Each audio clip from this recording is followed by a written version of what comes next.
All right. Let's pray. God, we thank you for the chance to be together. We thank you for the chance to study some characters in the Old Testament, and may they teach us something about the character we might have as your followers. In Christ's name we pray. Amen. All right. In order for us to talk about the kings, we really need to spend some time talking about the judges and the kings. And so we're going to look at kind of what's there. We're going to talk about judges, and we're going to talk about kings.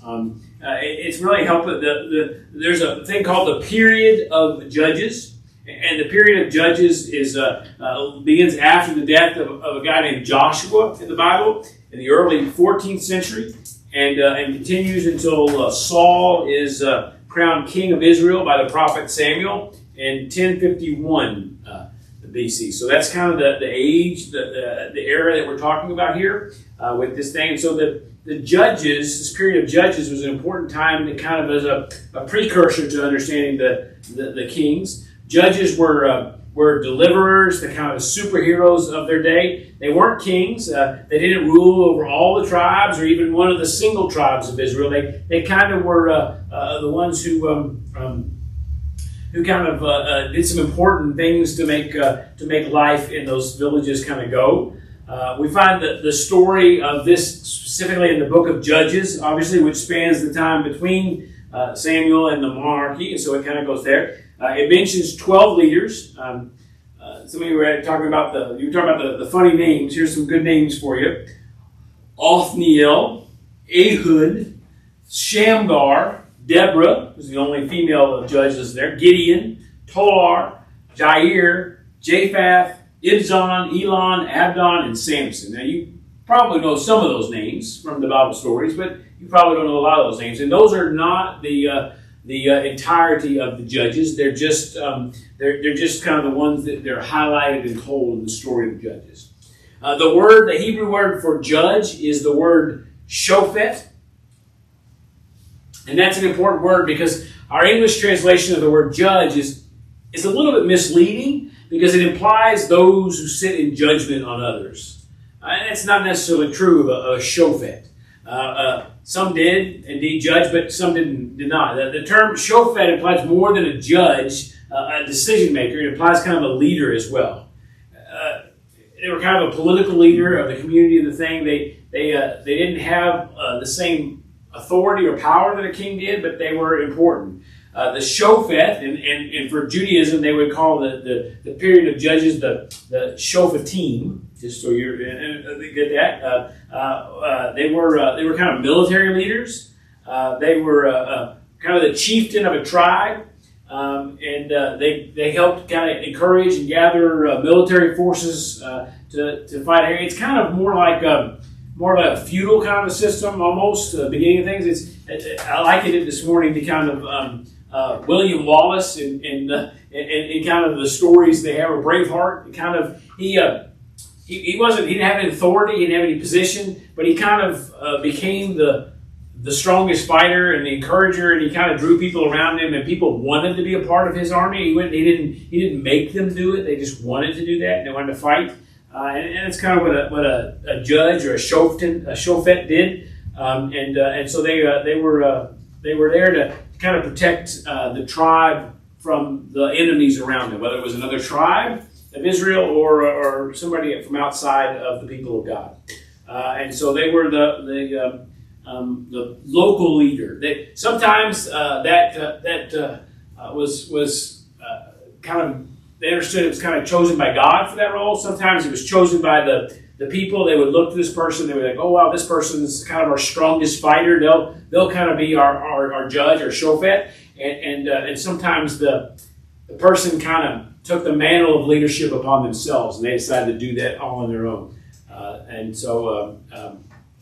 But again, they could not demand allegiance for anybody, and the position was not hereditary. So just because your dad was the judge or the shofet doesn't mean you were going to be that at all. It was more an honorary kind of a position than it was a kind of a rite of passage kind of position. So the one person that we would talk about in the end of this time is a guy named Samuel. Now Samuel is not listed among the 7 judges that the book of Judges talks about, but Samuel is a significant figure in the Bible. He's described as a prophet, a priest, a judge, kind of all of these characters that we talk about with this study. He's a military leader around the 11th century. And he was the story of Samuel is interesting. Samuel was born to Hannah. Hannah was a barren woman. One of the clarifications I'll make after a comment that was made this morning. Hannah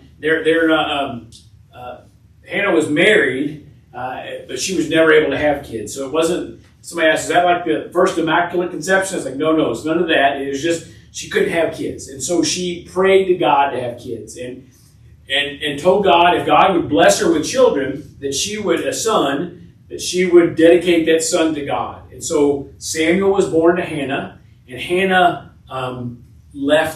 gave him to the priest Eli, and Samuel was raised in the temple by the priest Eli. Now, the story is that they were asleep one night. It's in the Bible. It says the story. They were asleep one night, and Samuel hears, "Come here, Samuel." And so he gets up and he goes into Eli's room and he says, "Did you call me, Master?" And he says, "No, I didn't call you. Go back to sleep." And he happens a few more times. And finally, Eli says to Samuel, "Look, if you hear it again, ask who it is, because it's God calling you." And so Samuel became known as a prophet, a leader who was called by God for this role. And so he kind of became one who listened to the Word of God and spoke the Word of God to the people.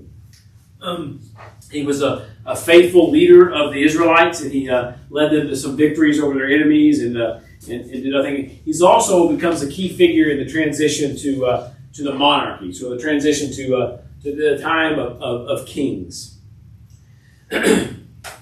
What happens with Samuel is that Samuel starts to age, and as Samuel ages, he does the same thing that Eli, his master, had done. When Eli got old and couldn't function anymore, he started to hand off things to his sons. It was the first time this is starting to happen. My son will assume my responsibility. And they didn't do a very good job. And so then the people said, "No, we don't want them. We want Samuel." And so Samuel kind of became that person, and he did a great job as a leader to the people. But when Samuel got older, he also appointed his sons to be that, but they also turned out to be kind of greedy and corrupt and didn't do the good things. And so they became disappointed with these leaders because they didn't lead like Samuel led. And so as the people got more and more frustrated with the state of things, they start to clamor for a king. In the end of the journey from the era of Judges to the era of Kings, it lasts about 350 to 400 years. Now, what symbolically what the Old Testament does is it divides periods of time into about 400-year segments. So it's like 400 years from creation to Abraham, and 400 years from Abraham to Moses, and 400 years from this and this, and 400 years from this and thing. It kind of divides the period up into 400 years. It's not a historically accurate kind of way of dividing time. It's a symbolic way of showing the control and the way that God orders all this stuff. So that becomes an important thing. But the reason that the time lasted so long, I'm convinced, is because the people were not ready to unite as one nation. They were still individual tribes fighting for their own way, and they weren't ready to kind of agree on a leader. We wouldn't know anything about that. So that's how that goes today, right? It's not written, Judges is not written to tell the chronicles of history. It's a painting a picture of what happens when the people of God get disloyal to God, and conflict arises, and they start to do things, and these judges were meant to lead them in ways back towards the new king. But what happens is that as these leaders fail to do that, they start saying, we need a king. Now, I didn't put it up on the screen, but there's a reading there from 1 Samuel 8, where that story of how they ask for a king happens. Samuel's growing old. He appoints his sons. The name of the firstborn was Joel, and the next one was Abijah, and they served in Beersheba. They served in this place and did this kind of thing, but they did a bad job. So they said, "You're old, and your sons are not good leaders. They don't follow your way. So appoint us a king." And when they said, "Give us a king," Samuel got mad. Samuel got mad because he thought they were denying him. And so he starts talking to God about it. And God says to him, very interestingly enough, God says, it's not you they're denying as a king, it's me they're not accepting as a king. And so God kind of says that, and after God kind of talks, God kind of says, all right, if they want a king, let them have a king, but they're not going to like having a king. And so Samuel told that, he says, this is what a king who will reign over you will claim as his rights. He will take your sons and make them serve with his chariots and horses, and they will run in front of his chariots. Some he will assign to be commanders of thousands and commanders of 50s, and others to plow his ground and reap his harvest, and still others to make weapons of war and equipment for his chariots. He will take your daughters to be perfumers and cooks and bakers. He will take the best of your fields and vineyards and olive groves and give them to his attendants. He will take a tenth of your grain and of your vintage and give it to his officials and attendants. Your male and female servants and the best of your cattle and donkeys he will take for his own use. He will take a tenth of your flocks, and you yourself will become his slaves. But when the day comes, you will cry out for relief from the king you have chosen. But the Lord will not answer you in that day. Basically, Samuel says to the people, you don't like having a king. A king's going to tax you. A king's going to ask you to do things. He's going to make you do things. Before, in a period of judges, the judge could not force you, could not conscript you into military service. But in the period of kings, a king had that authority to be able to say, you got to serve, you got to do this, you got to do that. I got to take a tax to make this happen. And so they weren't going to like that. But Samuel heard, and the people still said, "Oh, we want a king." And they wanted a king basically because they wanted to be like, they saw what was happening with the other nations around them, and they wanted to be like them. And so God said to Samuel, "All right, let them have a king." And Samuel said, "All right, go back to your own town. We'll get you a king." And so Samuel warned them of the consequences of having a king. He warned them of military service, of the burden of taxation, of all kinds of things. But they still wanted a king. Just like a judge is kind of that name Shofet, a king has a name. It's Molech is the name, the Hebrew name for king, and it doesn't mean kind of exactly king, but it's kind of that way. It's described in the Torah as a person chosen by God, anointed by a prophet. So a prophet would hear God say, "This is the person who's going to be king." They would anoint them in the presence of the Sanhedrin, which was kind of the leadership of the people. And that king would be succeeded by his son, unless it was found to be decreed otherwise by God. And the goal of this was to create some political stability for the people. It was for these 12 tribes had been working individually to do their own thing, and they started getting pressure from outside groups kind of coming in and attacking them, and it became harder and harder for them to defend themselves individually. And so they knew if they had a king, that they could band together and become one, and they could stand a chance against some of the people that were fighting them outside. And so they thought they had a united army, they'd be able to defend themselves. It's interesting that before Israel entered the Promised Land, Moses counseled them about the instructions for having a king. He said that a king had to be one chosen by the Lord, had to be a member of the house of Israel and not a Gentile. So it had to be a person who was of the tribes of Israel. One who did not seek to multiply horses, which is a way of saying that they had to be one that didn't seek to always be at war and be real aggressive. One who would not lead Israel back to Egypt, back to make allegiances for things that were not what God wanted them to do. One who would not have multiple wives and keeping women for himself and money for himself and all that kind of stuff. One who would follow the law of God and ruling the people, and one who would keep the statutes of God. And so those things are kind of there, and that's the way they basically they wanted a king who would make them like the other nations around them, the superpowers of their day. They were big and they were threatening, and they scared them, and they wanted a king so that Israel could be like them. All right, so that's kind of how we got to be kings. Before we look at the kings, do you have any questions about kings? All right, well, let's look at the first kings. The first kings, most of these you know. One of these I guarantee you probably don't know, but that's okay. I don't know a lot about this king either, except for when I studied it and everything else. The first king, there was King Saul. King Saul was the chosen as the first king, and under his leadership the kingdom was established. The next king is King Ishelbeth, and Ishelbeth was the son of Saul. And he ascended to the throne when Saul died. He ruled for 2 years, just 2 years. And then after that became King David. We know about King David. We know a lot about King David. And during the reign of King David, the land was really united. They were excited. They were strengthened, and they became a real power in the area else. And then King David's son was King Solomon. And King Solomon became a person that led the kingdom to kind of reach its greatest glory. And so these first 4 kings achieved, the first 3. Ishelbeth didn't do a whole lot. It really didn't. But those kings achieved a lot of significant things. But it also was starting to give people the allegiance to a king and not to God, which was the threat that God didn't want to happen in the first place, and why God didn't do that.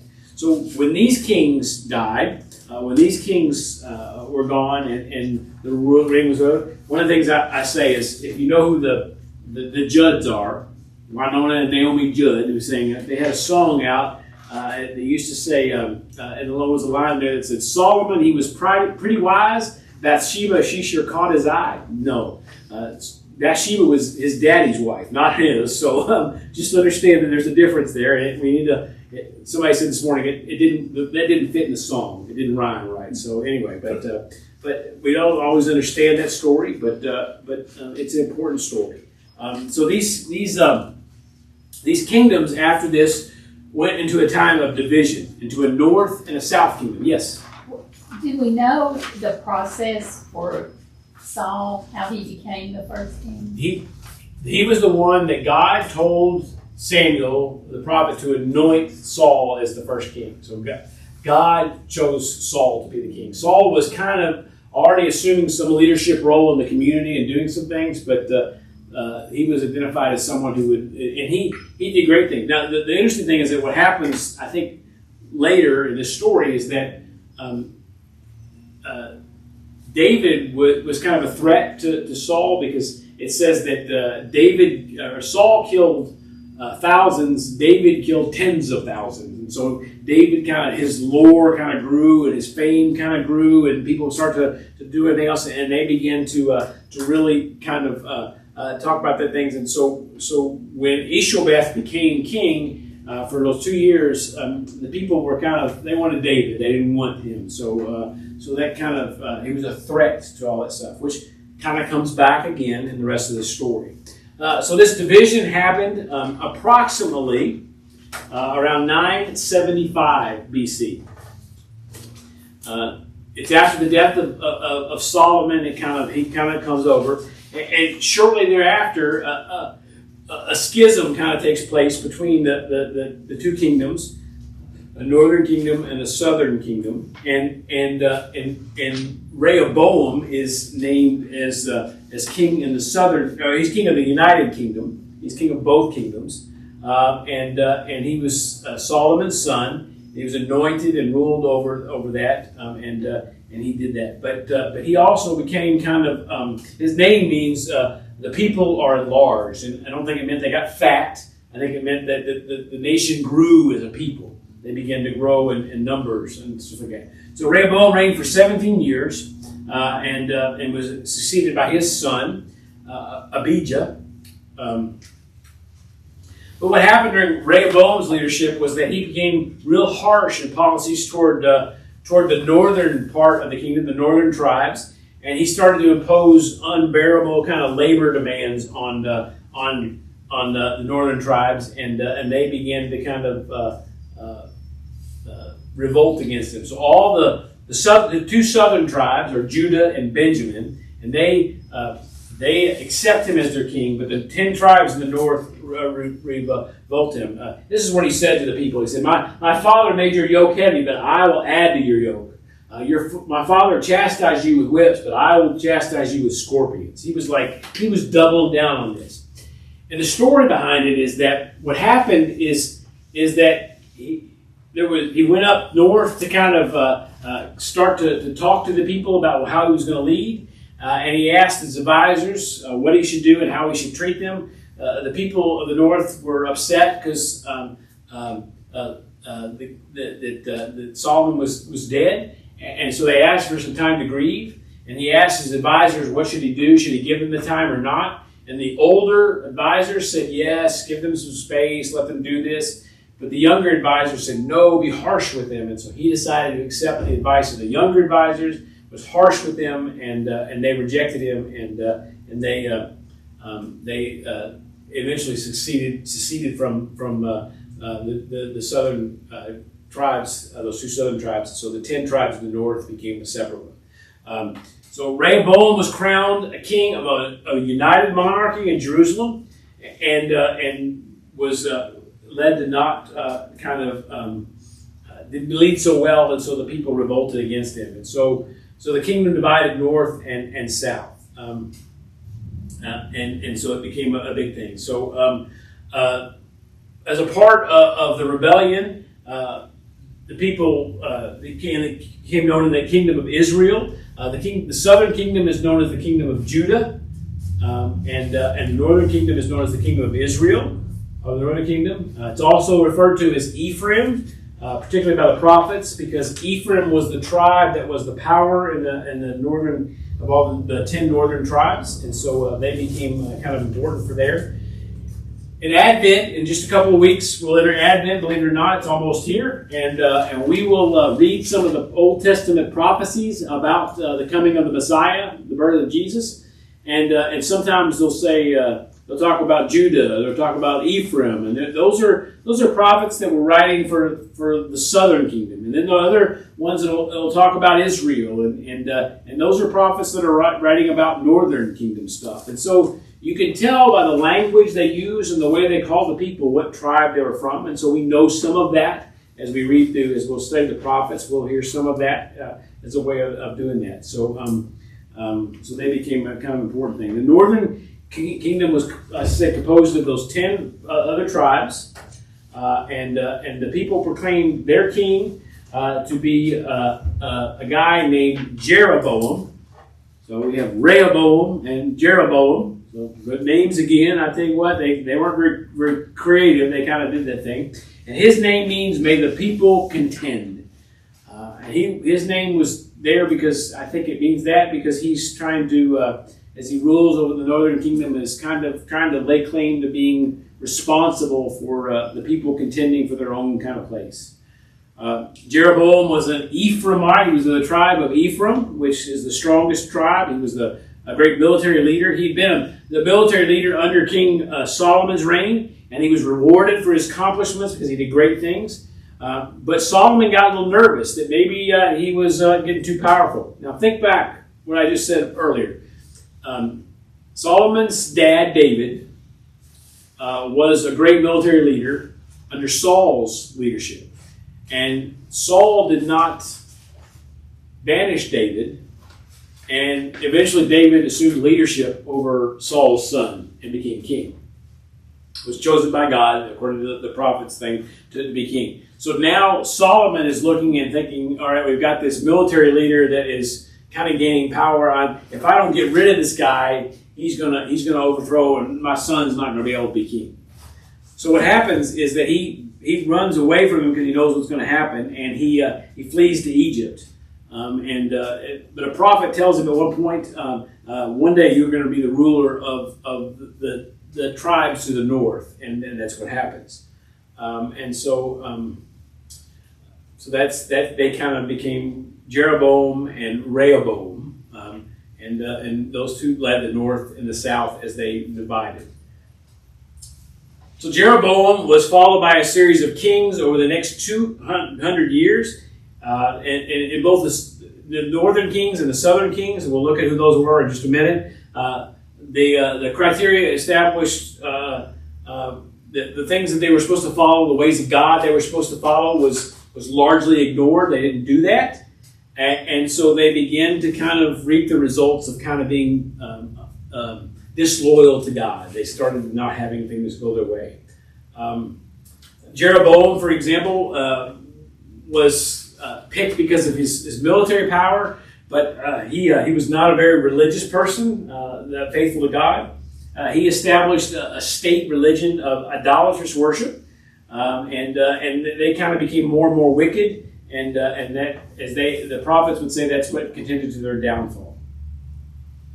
And so if we break down the kings and we look at them in a minute, the 20 monarchs ruled the northern kingdom from its beginning till its destruction by the Assyrians. They were invaded at the end by the Assyrians and they fell.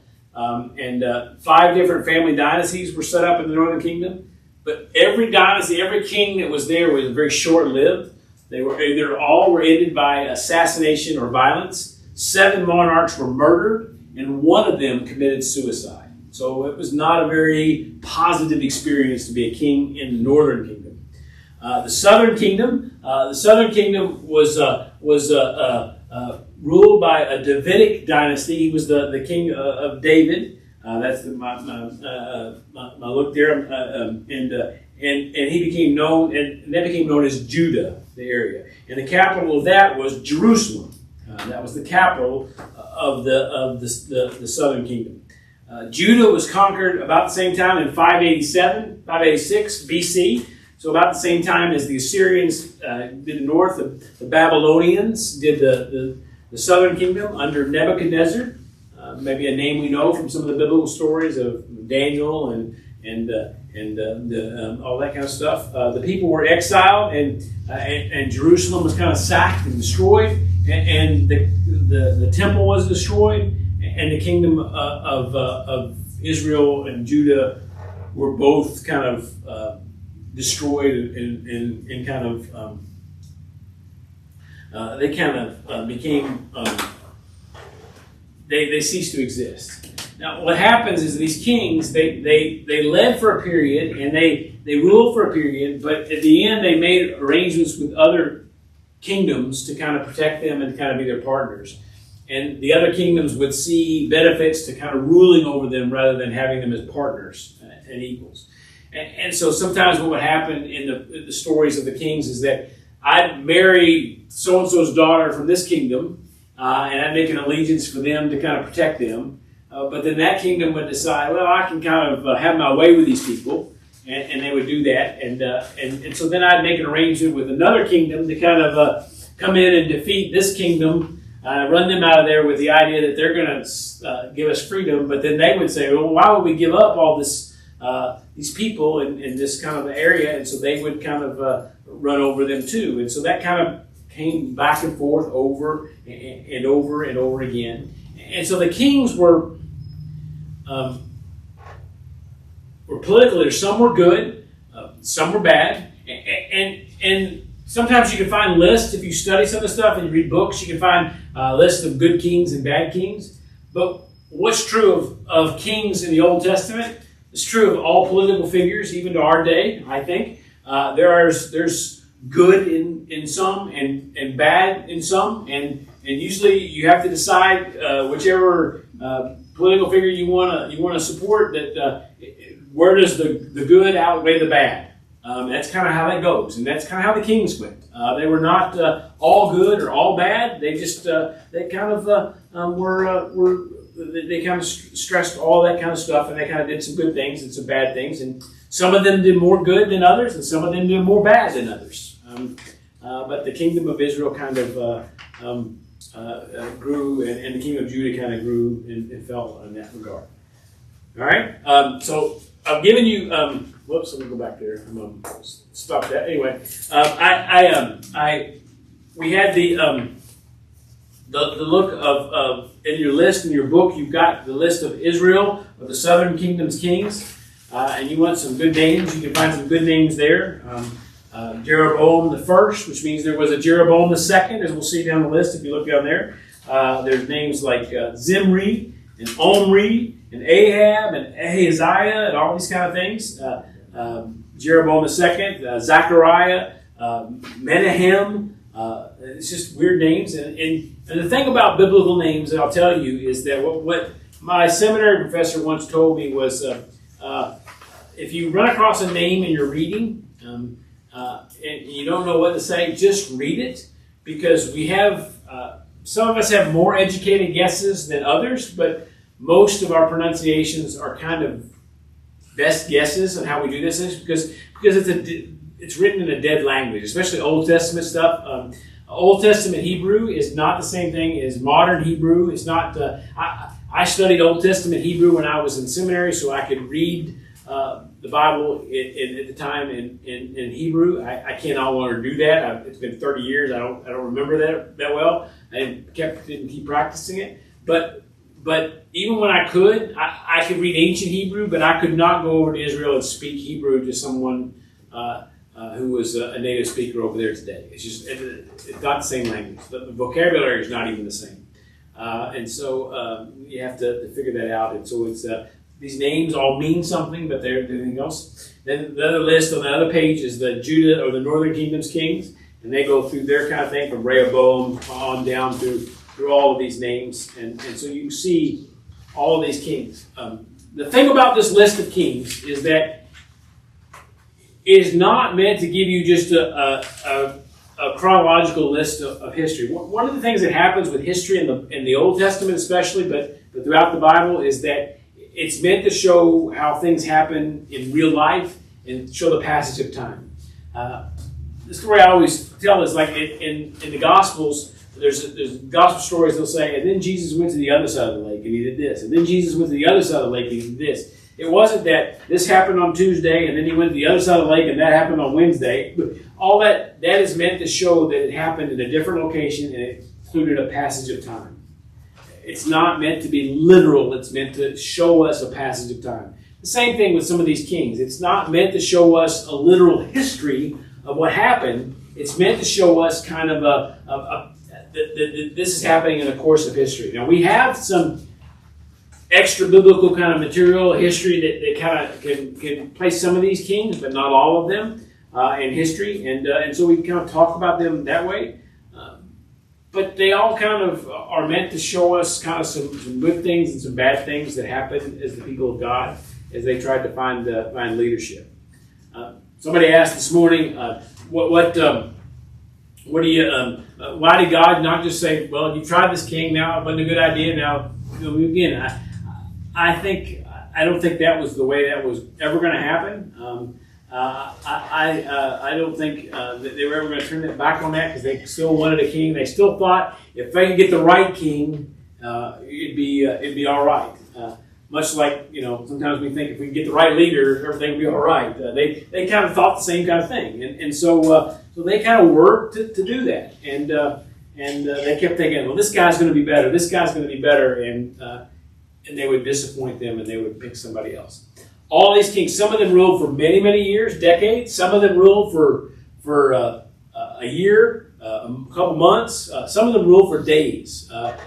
They were bad from the start, and the people kind of revolted against them, and somebody kind of took them out and took over for them because they didn't like the way they were leading. So there's a lot of things that happened with how those kings kind of happened, and it kind of gives us a history of the other stories that happened with the prophets and the poets and the priests and all that stuff. The kings kind of stuff gives us also a setting for all this stuff happens in the course of regular time, of time, kind of how that works. So that's the story of the kings. All right? So you said they all met untimely deaths. Not all of them, but some of them would kind of run away from, not an untimely death necessarily, but some of them would run away from the place, or they could run out of town, or they would die of even they would assume leadership and then die in battle or something like that, because they were the kings, and much like if you watch a movie about some of the medieval times, the kings didn't just sit on their thrones and kind of rule. They were out on the battlefield with the people, and so they would have they kind of could have died various ways of that happening. But, and there wasn't healthcare like there is today, and there wasn't things were dirty, and things were there were dangers, and things happened all the time, and so for various reasons they died. And yes. I just wanted to try to clear something up. It talked about the judges and kings from, what was it, 14th century to about... That was the period of judges, right. From 14th century to about 10th BC. Right. Okay. Then we're over here in the southern kingdom was ruled, and what did you say something about 580 something BC? That's when the kingdoms fell. The kingdom. That's when the divided kingdoms, each of them fell around the same time to either the Assyrians in the north or the Babylonians in the south. Okay. And they were exiled there. We know stories that happened during the time of exile, where they were in different parts of the world, and they were spread all over the world. And Okay. So the final question was, at the beginning of your list to the end of it, what period of time was that? that would have been from like that. Well, there would have been about 120 years or so, 150 years before, from Saul to the time of Solomon. So that period would have been those first four kings, and then that list would have taken place about. Did I give you a time? I'm trying to think if I gave you a time on those.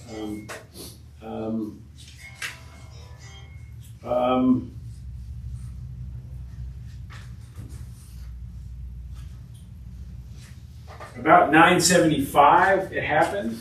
The division was, so about 975 to 587. Again, another 400-year period, which is kind of what they tried to, they divided all of this kind of history up into. And again, I think that 400 years is pretty symbolic as much as it is accurate. It's not trying to give us a necessary history. It's kind of give us a way of kind of talking about how God was in control. There are theories out today that talk about modern history and say we can divide history and social changes and everything else into 400 or 500 year segments, and how we do that, and how, you know, one of the things we talk about is how things get faster and faster now, and we don't have to wait that long for seeing kind of systemic change. But that's kind of always been a kind of theory of history, is that that 400 or 500 years is kind of a breakdown for how that divides up. And the 400 years would have been a time 40, which would have been another number of tied into years in the wilderness and all the other things that happened, and it would have been a number of completion, of wholeness. Numbers are often more symbolic than accurate in the Bible. They're meant to give us a picture of God more than they are meant to give us the history of the people. Because all these stories would have been written down years later. And so if a king, to talk about like a king was bad or good, if a king was, history had proven that a king was good, even though at the time we didn't think he was good, then they would have written it down probably different than it was. Or if a king was bad because the decisions they made led to bad things happening in history, we look back on that as they write these stories down. It probably would have they would have stressed more of that kind of stuff too. So much like we kind of do that. The other interesting thing about this is that if you think about these tribes and how they're divided up, the 12 tribes of Israel represent the 12 sons of Jacob. They're the 12 sons of Israel, and they're the ones who make who kind of have a sibling rivalry. In the course of this whole narrative, the Old Testament kind of goes from Cain and Abel and all this kind of stuff. It goes to Abraham and then Isaac and Ishmael as their sons. And today, if we think about stuff that's happening in the Middle East, that the people of Islamic faith trace their history, their lineage back through Ishmael to Abraham, and Judeo-Christian traditions trace their lineage back from Isaac through Abraham. And so there's almost sibling rivalry that happens, and these 12 tribes would have been siblings, and they would have fought like siblings, and that's kind of been a story of how history is kind of we're more alike than we like to admit sometimes, and sometimes that causes us to fight each other. I always say when I was as a big brother, I picked on my little sister a lot, and that was fine. But you better not pick on my little sister, because I'd stand up for her. They didn't have that kind of mentality. They weren't necessarily out for their brothers. It kind of became a part of the sibling rivalry that happened through the course of history. And some of that's the narrative of the Old Testament.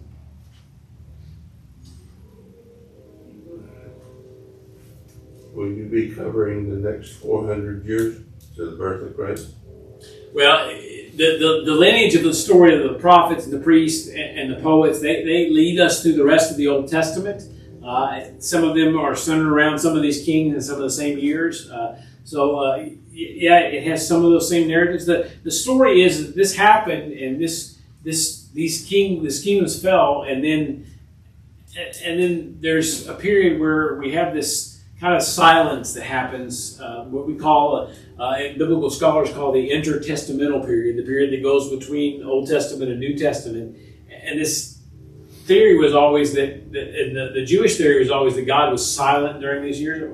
We don't think God was silent. We think the people weren't in a position to kind of being able to kind of recognize or see what was going on, and so there's not as much literature that's out there for that period.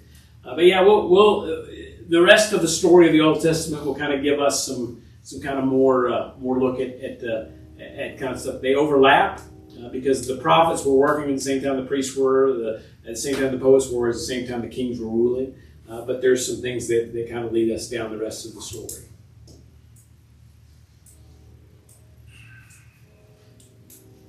So next week we'll be back together again, and we'll look at the next characters, and so we're looking forward to that, and I hope you'll be back with us, and we'll kind of look at the rest of the story.